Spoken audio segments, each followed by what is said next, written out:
हमनी के संस्कृति, हमनी के संस्कार सदा रहे हमनी के साथ। भारत के महान ग्रंथ और काव्य सब के संपूर्ण संकलन सब्सक्राइब करें तिलक।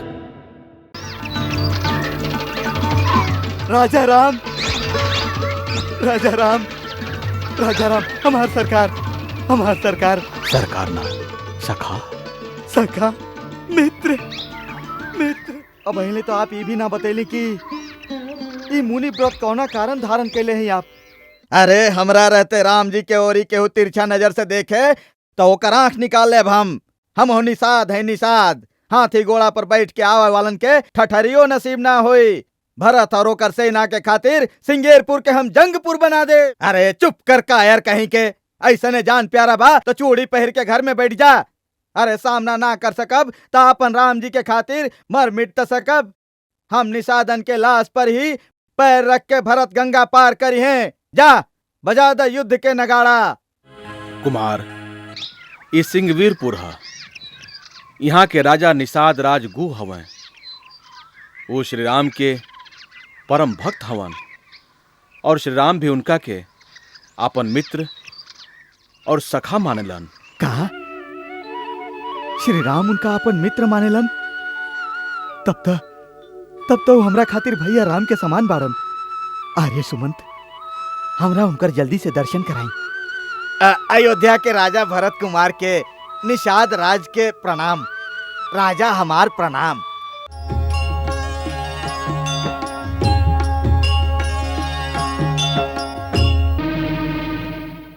आर्य सुमंत, ये रथ रोक कह देली। कुमार, इवा से हमार कौशल राज्य के सीमा समाप्त होला। अब इवा से आप अपन मातृभूमि के छोड़ के जा रहा हैं। भाई लक्ष्मण, देवी सीते, अपन देश की सीमा पार करे के पहले अब हमने जननी जन्मभूमि से विदा मांग ले जाओ।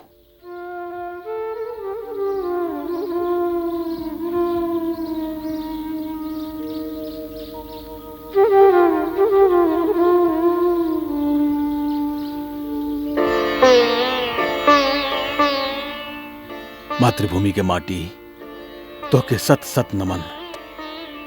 हे इक्ष्वाकु वंशियन के जन्मभूमि, पृथ्वी के सबसे पवित्र धरती, राम आज तोहरा आंचल के छाया से दूर जा रहा बा।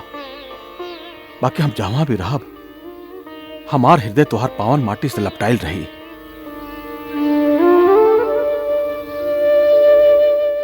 माई, हम तोहर थोड़का सा माटी ले जा रहा हैं, जैसे प्रतिदिन ऐसे तिलक कर सकी और इस तरह से मातृभूमि के प्रतिदिन वंदना कर सकी।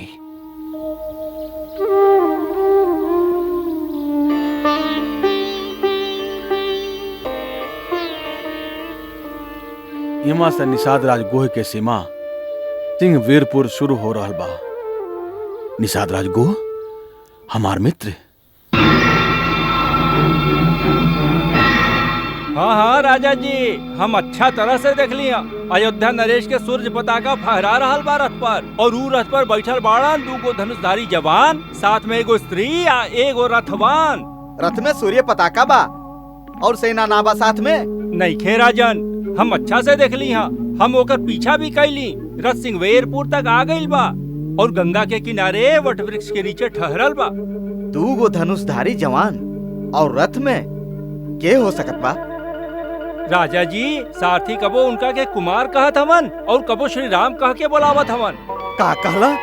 श्री राम, अयोध्या के राजकुमार? अरे बौरा, ही कह नहीं कहत हवा कि श्री राम आयल हमें। हमार मित्र, हमार गुरु आश्रम के सखा, हमार सरकार, हमार गांव में आयल बड़न।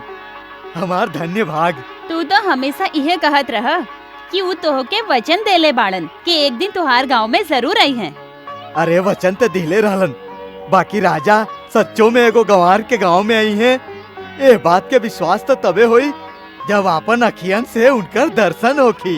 अरे ठाड़ ठाड़ देखत का बड़ा, जा जाके सगरी बस्ती में खबर करा कि हम सब लोगन के राजा राम के अगवानी करे के जाए के बा। आज रात यह में गंगा के किनारे यह वृक्ष के नीचे आराम कल जाओ। काल प्रातः गंगा पार करे के व्यवस्था कल जाए। जे आज्ञा।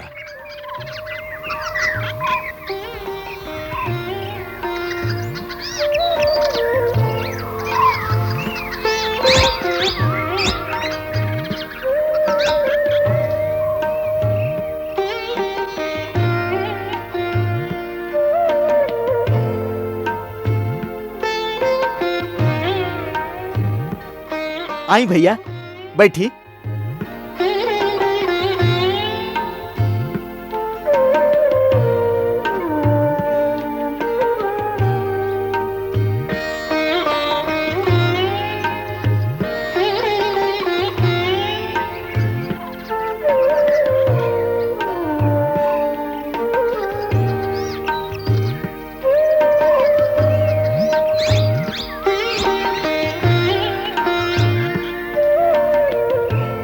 आप कहीं तो आपके मित्र निषाद राज गोही के आपके आगमन के सूचना दे दें ना। अरे उनका बेकार में काहे कष्ट देते हैं। भोरे सूरज उगते ही प्रस्थान करे के बाद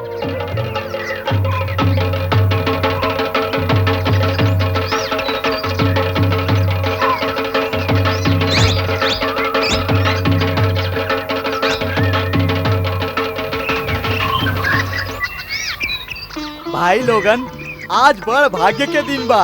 आज हमार स्वामी आयल बाड़न, हमार प्रभु अयोध्या के राजकुमार श्री राम आयल बाड़न हम लोगन के गांव में। अपन अपन बढ़िया बढ़िया उपहार लेके चला सब लोगन हमरा संगे। ऐसे उनकर स्वागत खातिर उपहार के कोनो जरूरत ना बा। हमार स्वामी तक खाली प्रेम के भूखल बाड़न। चला सब हमरे संगे, चला चला चला चला जा। राजा राम, राजा राम, राजा राम, राजा राम, हमार सरकार, हमार सरकार। सरकार ना सखा, सखा, मित्र, मित्र। प्रभु आखिर आप आ ही गेली हमार गांव में। हमार गांव वासी आपके दर्शन खातिर आयल बाड़न। आप विराजी, पधारी प्रभु, विराजी, विराजी। राजा रामचंद्र के, राजा रामचंद्र के, राजा रामचंद्र के, राजा रामचंद्र के, राजा रामचंद्र के, राजा रामचंद्र के।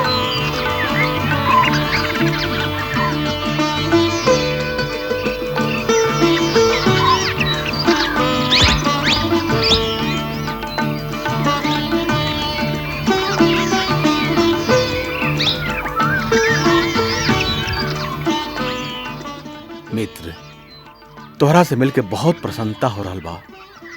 इस सौभाग्य के बात बा कि आज हम तोहके अपन बंधु बांधवन के सगे स्वस्थ और आनंद में देख रहा हैं। कहा मित्र, तोहरा राज्य में, तोहरा परिवार में तथा तोहरा वन में सब कुछ कुशल तो बा? सब आपके कृपा बा सरकार। तुझे प्रेमवश ये सब सामग्री प्रस्तुत कैले बाड़ा, ओकरा के हम स्वीकार करत हैं। बाकी दोसर के देहल कोनो भी प्रकार के वस्तु हम ग्रहण ना कर सकी, अपन उपयोग में नहीं ला सकत। अब हमरा तपस्वी की तरह धर्म के पालन करके वन में रह के बा। वन में निवास करे के बा? बाकी का है ई गुत्थी हमरा समझ में ना आवत बा सरकार। अब पहले तो आप ये भी ना बतैली कि ई मुनि व्रत कौना कारण धारण कैले हैं आप। सरकार, ई कैसन छवि बनौले हैं आप? ई कैसन अनोखा रूप धारण करके आयल हैं प्रभु। राजकुमार से मुनि कुमार बनली, और ई लक्ष्मण भैया भी, और ई जनक नंदिनी देवी सीता तुहार भौजी। भौजी?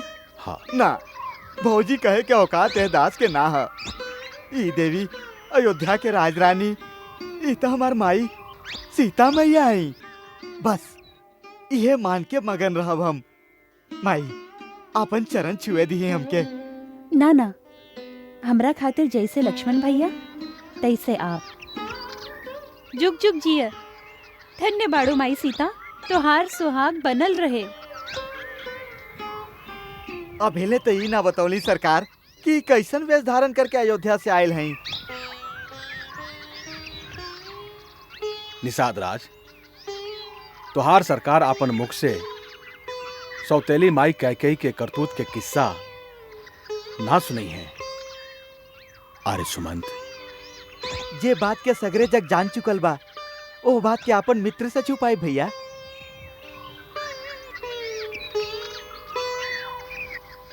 हम बहुत दुनिया देखले बानी सरकार। आपन बेटवा के राजा बनावे खातिर सौतेला के बनवास दे दिली। यह बात है ना सरकार? निषाद राज, तू तो हमार मित्र हुआ, हमारा माई का अपमान मत करा। रूठी मत सरकार, हमारे इतना मजाल कहाँ। बस आज हमार मेहमानदारी कबूल कर लें, इतने में हमार मान बढ़ जाई। पधारे लक्ष्मण भैया और सीता मैया के संगे सिंगेरपुर नगरिया के पवित्र कर दे महाराज। हम वनवास के व्रत ले चुकल हैं, ऐसे नगर में प्रवेश कईल हमरा खातिर वर्जित बा। अब हमके तपस्वी और मुनि के तरह ही जीवन बितावे के होई। हम घास और पत्ता के बिछौना पर सुतब। जैसन सरकार के इच्छा। गंगा के किनारे ही आपके सेवा करके हम जीवन धन्य कर लेब। राम राम राम राम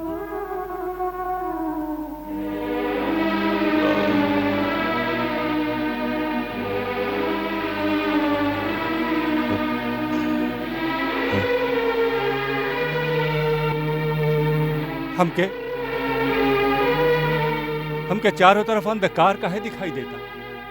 सूरज डूब रहल बा पिताजी, हम दिया जरवा दी। दिया जरावे से हमरा मन के अंधकार तो दूर ना होई। ये अंधेरा ना जाई, ये अंधेरा ना जाई। अब तो सूर्यवंश के ही सूर्य डूब गईल बा। ऐसन मत कहीं पिताजी। कैसे ना कहीं बेटी, अयोध्या के इतिहास में ना ऐसन भोर भइल, ना ऐसन सांझ। अयोध्या के इतिहास के कितना उज्जवल दिन भाई कि माता कुमाता हो गई और पिता कसाई हो गई। बेटी बेटी, हमरा के थोड़ी का जहर ले आ दो। पिताजी, लाज के मारे तो हम ना मरब, हम ना मरब। कौशल्या, हमरा के मरे के कोनो उपाय बता दो। धीरज रखिए स्वामी, धीरज रखिए। ये आप का कर रहे हैं? अब का करे के बाकी बा कौशल्या। बेटा के बनवास दे देली, राजमहल के अंधार कर देली, अयोध्या के सून कर देली। बतावा अब और का करे के रह गइल बा? बतावा, वो भी कर दी। कौशल्या, तू तो उनका साथ चल जैतू, तू काहे न गईलू? कौशल्या, तू काहे न गईलू? बेटा के संगे जईती तब प्राण एह चरण में बसल रहे, और एवा बानी ता आत्मा मन में भटकत रहेला। कौशल्या, कौशल्या, बेटा कह के गए कि स्वामी की सेवा करे। स्वामी कहता रे कि तू बेटा के संगे काहे न गईले। स्त्री के धर्म, माही के कर्तव्य हम कहा करी। महाराज, स्त्री कितना हिस्सा में बटल रहेली, कितना हिस्सा में। हम भगवान के चरणामृत लौले हैं, थोड़े कले हैं। भोरे से आपके कंठ में एक को बूंद पानी न गई। हमरा के पानी देवे वाला था चल गई। हमार राम ऐ समय कहवा गईल होई, कुछ खाए के मिलल होई कि ना?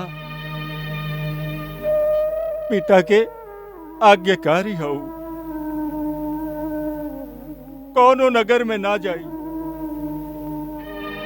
चक्रवर्ती राजा के बेटा भिखारी के तरह कोनो पेड़ के नीचे बैठल होई।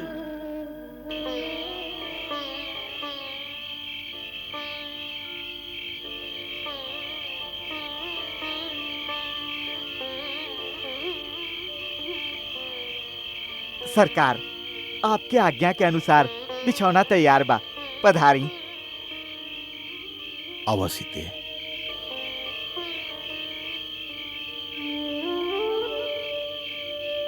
हाँ।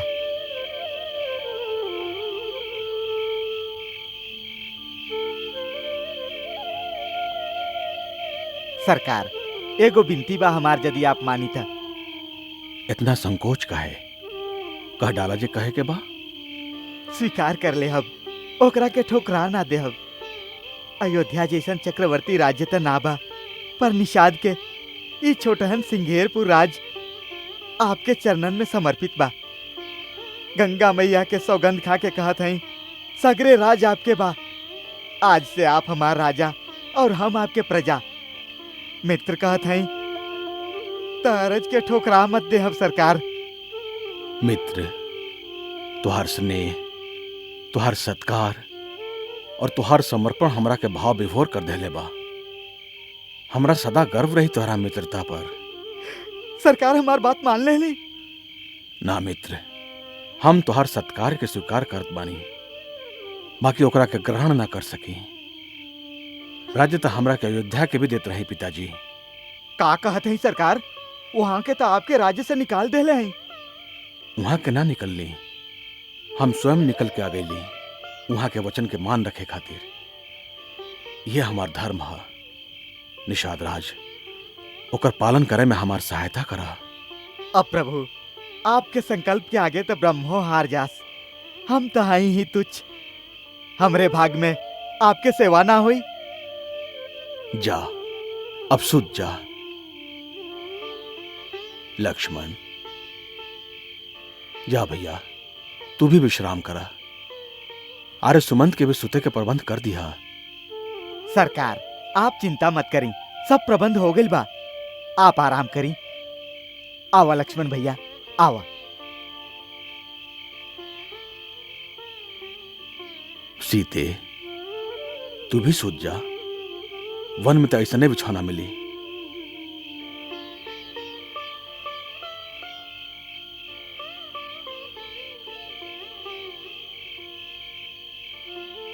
आवा लक्ष्मण भैया, आपके खातिर भी बिछौना तैयार बा और आर्य सुमंत्र खातिर भी व्यवस्था कर दिहल गइल बा। ना निषाद राज, हम ना सुतब। हम भैया के पहरेदार हई। तक आप सुतबे ना करब? ना, माता कहले रहली भैया सुत जास तब पहरा दिया। धन्य है लक्ष्मण जी। भाई से भाई के प्रेम के ऐसन उपमा संसार में दूसर कोनो ना हो सकेला। धन्य हव तू और धन्य है तोहार माता कि जे तोहरा जैसन कर्मवीर बेटा के जन्म दिली। हमार तो दुख के मारे आज छाती फाटल जात बा कि चक्रवर्ती राजा के बेटा आज सूखल घास के बिछौना पर पड़ल बाड़न। महाराज जनक के बेटी और महाराज दशरथ के पतोहू, जिनका राम जैसन पति होके और आप जैसन देवर होके, उनकरा भी बेचारी के पत्ता पर सुते के पड़े। हाय रे विधना, भाग्य इनके भी विपरीत हो सकत बा त हमरा जैसन मनुष्य के का हाल होई। हाय रे कैकेयी, आप ही का कर देहनी। मित्र, केहू के दोष देवे से भाग्य के रेखा ना बदलेला। मनुष्य अपन ही कर्म के फल पावेला। ए संसार में उहे सुखी है जे जिंदगी के सपना के भांति समझे। ऐसन बात हमरी समझ में ना आवत है सरकार। हम तो खाली इतने जानी ले कि जे हमार मित्र के कष्ट देले बा, हम उनका माफ ना कर सकीले, कबहू माफ ना कर सकीले।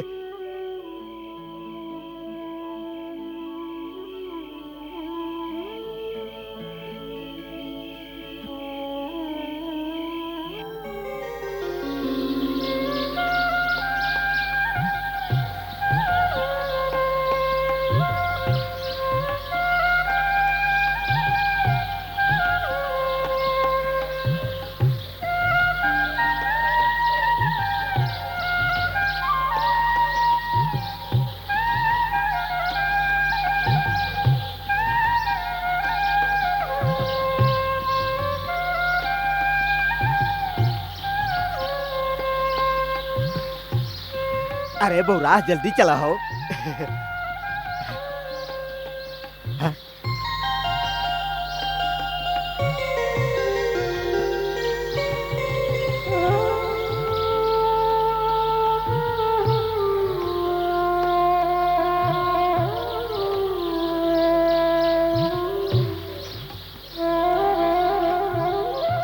सरकार, सरकार, प्रणाम प्रभु। आवा निषाद राज, तू ठीक समय पर आ गेला। प्रभु ई का हो गई? ई बाल के कैसन बना लेली प्रभु? मित्र, जब वन में ही रहे के बा तब पूरा तरह से मुनिवेश धारण कर लेवे के चाहिए।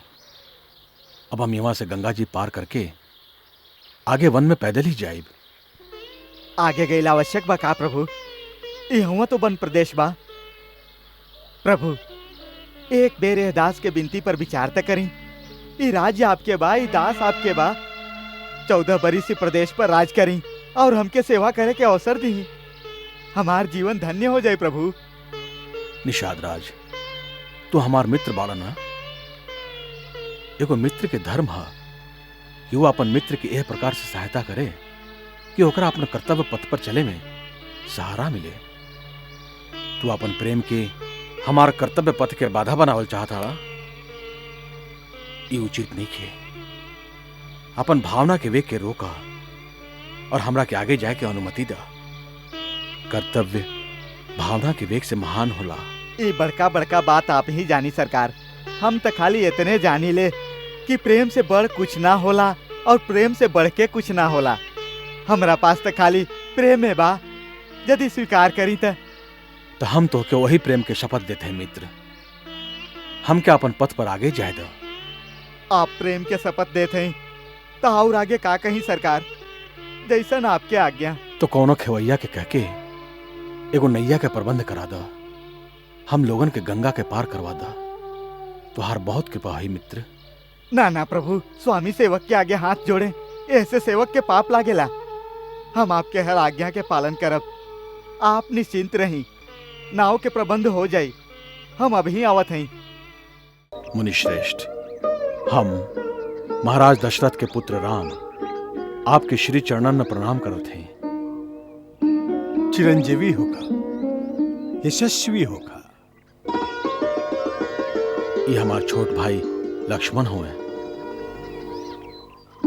कल्याण वस्तु। ये विदेह राज जनक के पुत्री और हमार कल्याणमय भार्या सीता बाड़ी। अखंड सौभाग्यवती भवा। ई गंगा पार के प्रदेश में निषादन के राजा गोहे हमार मित्र बाड़न। वन में हमार सहायता करे खातिर हमरा साथे आइल बाड़न। हम तो आपके सेवक हैं मुनिराज। आयुष्मान भवा।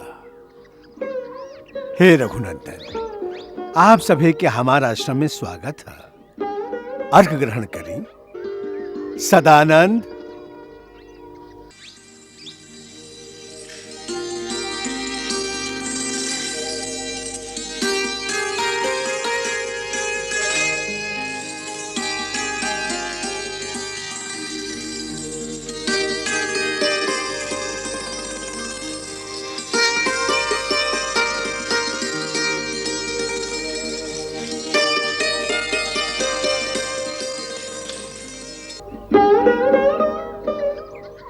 पधारी हे राम, आसन ग्रहण करी। बैठी वैदेही।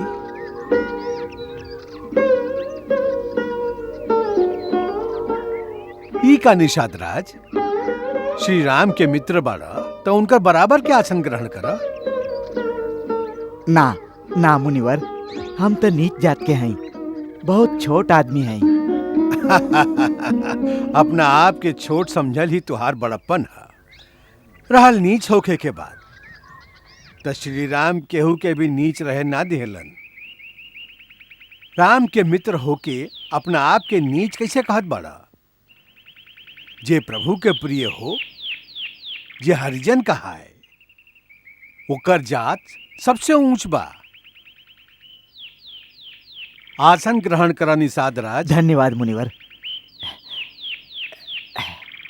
हे रघुनंदन, ब्रह्म ऋषि विश्वामित्र के आश्रम में आप जे साहस, जे दिव्य पराक्रम दिखैले रही, ओकर कीर्ति सुनला के बाद से हम आपके दर्शन खातिर लालायित रही। हे महामनस्वी, आपन एह तपोवन में आपके आतिथ्य करके हमरा ऐसन अलौकिक आनंद के अनुभव हो रहल बा, जैसे हमरा समस्त जीवन के तपस्या और साधना के सुफल मिल गई हो, जैसे हमार संपूर्ण जीवन के पुण्य फलीभूत हो गई होके। हे मुनीश्वर, आप जेकर आदर करी वो बिना प्रयास के ही बड़ हो जाला। आपके खाली दर्शन मात्र से ही मनुष्य सब दुख से छुटकारा पा जाला। धन्य बाड़ा राम, धन्य बाड़ा। बस एक ही बात हमरा के खिन्न कर रहल बा। हमार परम मित्र महाराज दशरथ बिना कौनो अपराध के तोहरा वनवास कैसे दे देलन?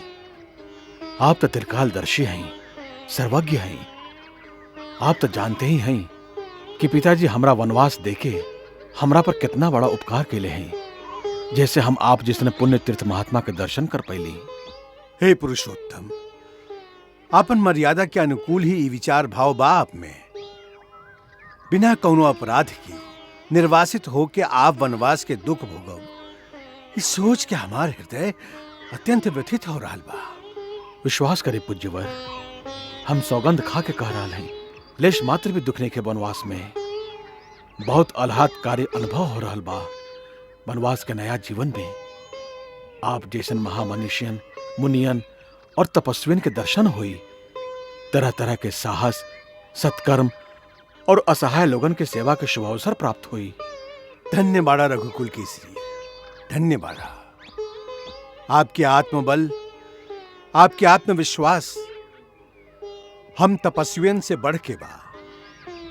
पिता की आज्ञा पालन करे के आपके आदर्श आर्य संतान खातिर अनंत काल तक एगो ज्वलंत दीप स्तंभ बनल रही। वत्स, गंगा और जमुना के संगम पर बसल यह स्थान बहुत ही पुनीत और बहुत ही सुरम्य बा। हमारा आग्रह बा कि आप देवी सीता और आपन अनुज लक्ष्मण के संगे यही जे आश्रम में शांति पूर्वक निवास करी। क्षमा मुनिवर, यहाँ निवास के लिए अनुकूल ना हुई। काहे वत्स, तीर्थराज प्रयाग के पावन भूमि पर निवास करे में का बाधा बा? हमार राज्य के सीमा यहाँ से समीप ही है। पता लागते ही अयोध्या वासिन के तांता लाग जाई। आपके आश्रम के शांति भी भंग हुई और हमारा उद्देश्य भी पूरा ना हुई। इस एकांत स्थल में कोनो जगह बतावे की कृपा करी। यहाँ से 10 कोस के दूरी पर चित्रकूट नाम के एगो परम पवित्र और बहुत रमणीक पर्वत बा। वहां भी बहुत साधक तपस्वी आपन आपन तपस्या में लीन रहेलन। वो स्थान आपके खातिर उपयुक्त रहे। चित्रकूट कौन मार्ग से जाए के पड़ी मुनिवर? राम, आप जौना मार्ग से जाइब वह मार्ग सुगम हो जाई। ओकरा खातिर आपके जमुना के पार करे के हुई।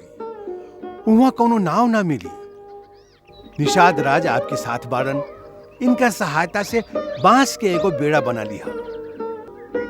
ओ पार कुछ दूर चल के श्याम वट नाम के एगो पवित्र वट वृक्ष मिली, जेकर छाया में कई गो सिद्ध पुरुष आपन आपन तपस्या में लीन बाड़े। वो दिखाई ना दी है। उनका के प्रणाम करके उनका आशीर्वाद ले लिया। उनमें से आपके चित्रकूट के रास्ता मिली। राम, आपके वनवास जगत खातिर कल्याणकारी सिद्ध होके हम पिता के समान हमेशा आपके कल्याण कामना में लीन रहा। जय आज्ञा मुनिवर।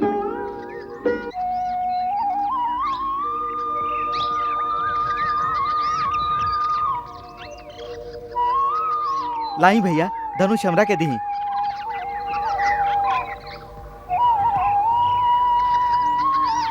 हटी निषाद भैया, ये सब हम कर देब। हाँ हाँ जी सन आज्ञा। सरकार एक एक बांस चुन के बेड़ा बांध देले हैं। अब एके संभाल के चलावे के बा। बस बेड़ा तैयार बा। अच्छा मित्र, तू हमार बहुत साथ दियला। हम सदा तुहार कृतज्ञ रहब। अब जमुना पार के हम चल जाए और तू वापस लौट जा।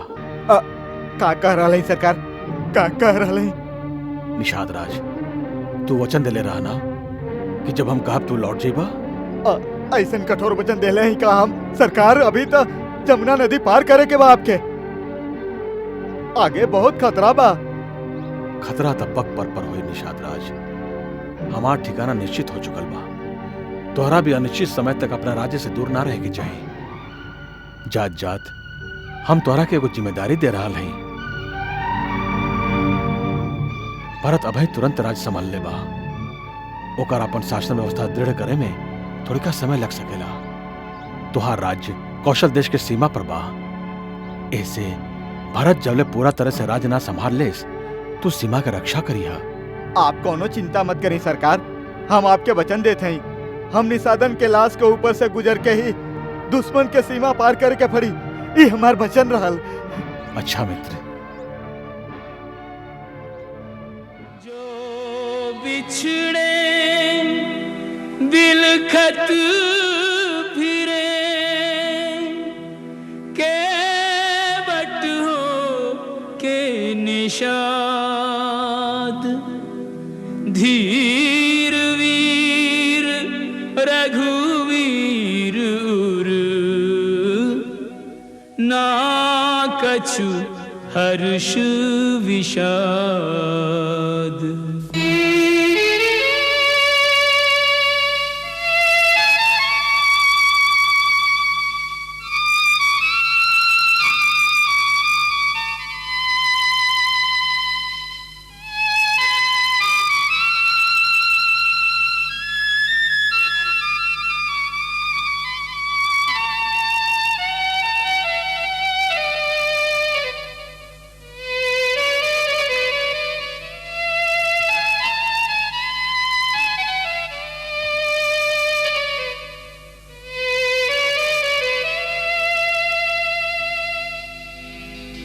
गहरी नदियाँ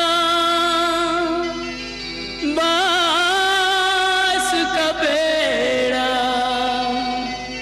लखन के हाथों में पतवार,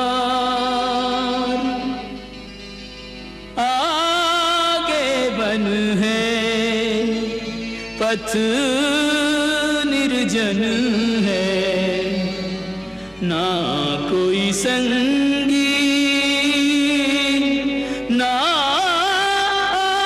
आधार,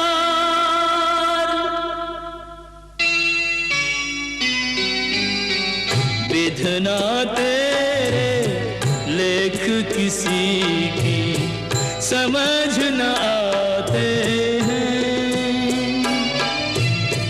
जन जन के प्रिय राम लखन सिय बन को जाते हैं,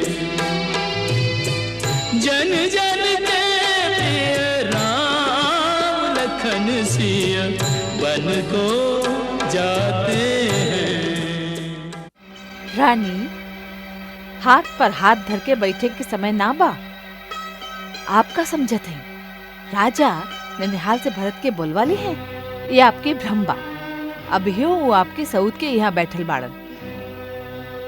आपन कौनो गुप्त दूत के भेजवा के भरत के बोलवाली है। ठीक बा, बोलवा लेत हैं। सुन मंथरा, अबही एकर समय ना आइल बा, काहे कि सुमंत ऊ तीनों के वन में छोड़ के अबही ले वापस ना लौटल बाड़न। न जाने का षड्यंत्र बा। उनका लौट के आवे द, मन के थोड़ी का संतोष हो जाई कि राम सचमुच 14 बरिस खातिर बनवासी हो गई। तब हम लोग के कोई बात के आशंका न रही, समझ लो।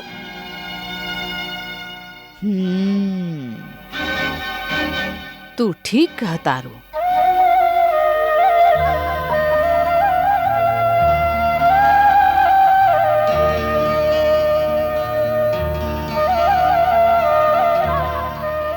नमस्कार।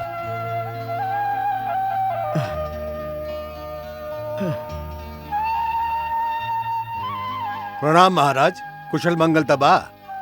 कैसन कुशल रे। जमुना तक जाके राम जी हमके वापस लौटा देली। बस ही समझा कि तन आ गइल बा, बाकी मन तो उनके संगे चल गइल। मंत्री जी आपे के बाट जो होत है। हाँ का कहला? सुमन जी अभी गइली ना? ना, उस सामने रथ खड़ा बा, ओही में बढ़े। चलो चली।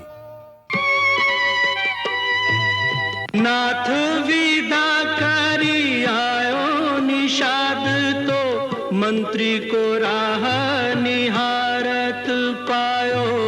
रोवत सो सुध खोवत सो असमंजस बीच पड़ो बोरायो। राम लखन अरु सिया बिना रथ अवध की ओर न जात चलायो। न जात चलायो, न जात चलायो।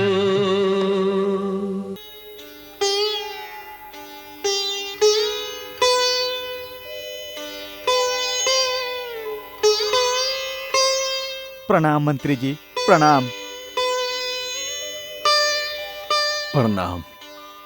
मंत्री जी अब ले आप अयोध्या ना गईली? निषाद राज, हम रोज कोशिश करीले, रोज रथ में घोड़ा बांधी ले, ना हमार पैर अयोध्या के तरफ बढ़ेला, ना घोड़ा ही बढ़ेला। खाली रथ ले जाके अयोध्या वासिन के मुंह दिखाई। हमरा में इतना साहस नहीं खे, हमरा में इतना साहस नहीं खे। निषाद राज, इतना बतावा कि तू श्री राम के कहां तक छोड़ला? सरकार, हम उनके छोड़ के कहाँ आए? वहां के हमके छोड़ के चित्रकूट के तरफ चल गईली। बस हम हो चित्रकूट जाइब। हाँ, ना सुमंत जी ना, आपके राम जी के आज्ञा याद नहीं के का? ई अवज्ञा के हमके जितना भी दंड मिले, पर हम 14 बरिस के बाद यही रथ में उनके बैठा के एक के साथ अयोध्या लौटब। ना सुमंत जी, ई उचित नहीं के। ए बखत राम जी की आज्ञा पालन कैल ही आपके धर्म है। ना तो राजा प्रजा और राम जी के भी आप दोषी ठहरब। हमार विनती मानी, आप अयोध्या लौट जाएं। ना। हाँ महाराज, हमरा पर कृपा करी और अयोध्या लौट जाएं अब। ना। हाँ चली महाराज, आपके राम जी के सौगंध बा। अयोध्या लौट जाएं महाराज, नहीं तो राम जी बहुत दुखी हुई हैं। और महाराज दशरथ के तो ध्यान करी, वहां के आपके सबसे अधिक आवश्यकता बा अभी। हाँ, छोट मुंह बड़ बात बोल रहा है, हमरा क्षमा करी। बाकी आपके अयोध्या जाके हुई महाराज, हमार सौगंध। चली महाराज, चली।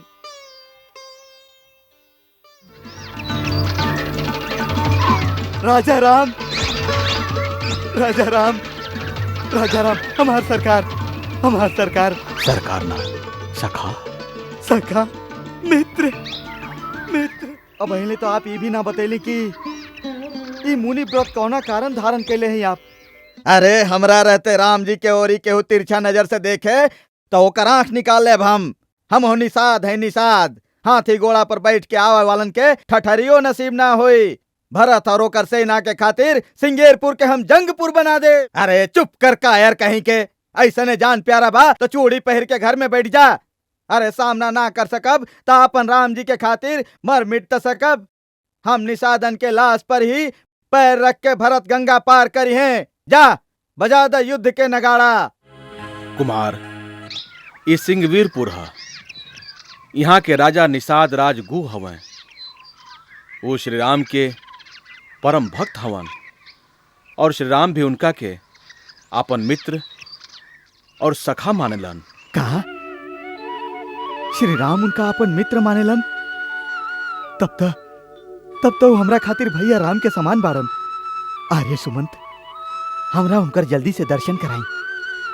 अयोध्या के राजा भरत कुमार के निषाद राज के प्रणाम। राजा हमार प्रणाम। ला, वो स्वयं आ गईलन।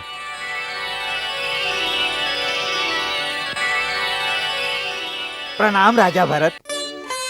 ना निषाद राज, हम आपके चरण वंदना करत हैं। अयोध्या के राजा आप ही का कर रहा हैं? भैया आपके हृदय से लगावत हैं। आप हमरा अपन गले से लगा ली। हमरा ऐसा नहीं लगी जैसे हमार राम भैया हमरा स्पर्श कैले होखस।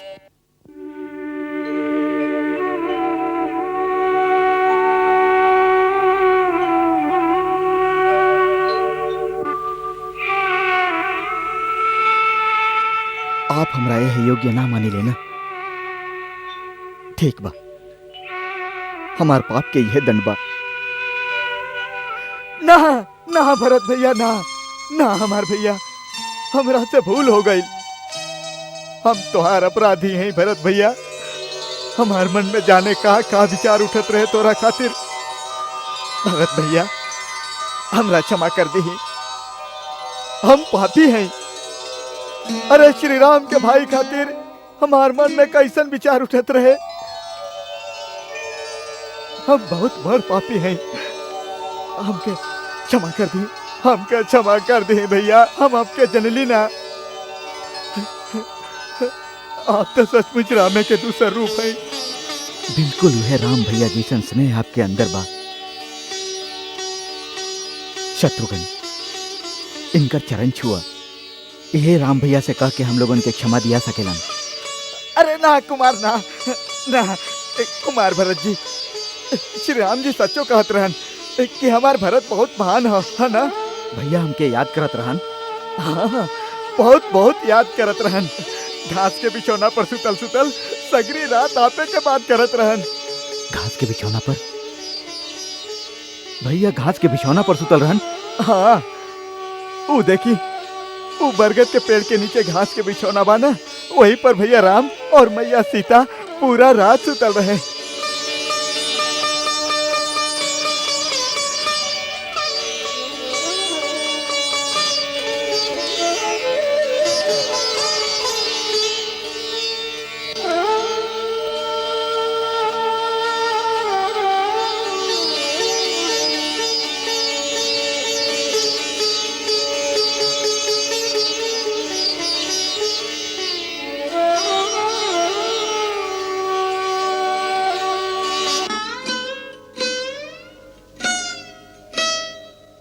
भैया और भाभी सुखल घास पर सुतल रहन। हाँ कुमार जी, हमार प्रभु श्री राम एहिजे सुतल रहले। हमार बिछौनो ना ले ले और हमार परोसल भोजनो ना कैले। कंदमूल खैले और गंगा जी के पानी पी के अपन पेट भर ले ले। और दूसरे दिन नंगा पांव ही चित्रकूट के ओरी चल दिले। हाय रे अभागा भरत, भैया सुखल घास पर पड़ल रहलन और तू महल के रेशमी बिछौना पर सुतल रहला। और ये सुमंत, एहिजा से हमहू पैदल जाइब, नंगा पांव चित्रकूट तक जाइब। जब तक भैया के दर्शन नहीं हो जात, अन्न ग्रहण ना करब। स्वामी कंदमूल खाएं और सेवक राजभोग खाए। धिक्कार बा ऐसन सेवक पर, धिक्कार बा।